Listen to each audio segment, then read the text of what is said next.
এই যে দেখেন, এই কথাটা না বললে নয়, কথাটা দেখলাম মনে হলো, এটা কি? আচমন। আচমন।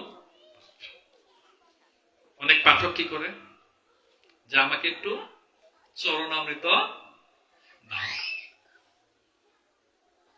এখন যদি আমাকে বলে কি আমাকে একটু চরণামৃত দাও, আমি বলবো আমি চরণামৃত দিতে পারবো? কেন পারবো না?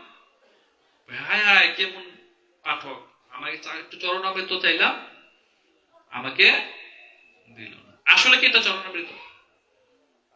এটা হচ্ছে টিউবওয়েলের জল। এটা কিভাবে চরণামৃত হবে? চরণামৃত কখন হয়? যখন দুধ, দই, ঘি, মধু, শর্করা বা চিনি, এই পঞ্চামৃত, এই পাঁচটা মিলালে কি হয়?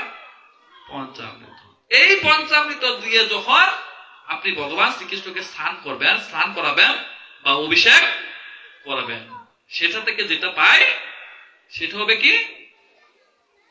চরণামৃত। এখন আমি যদি এটা দেই, এটা কি? টিউবওয়েলের জল। পাঠক যে ঠক দিয়া হাঁটি হাঁটি পা করে চলে যায়, সে কি?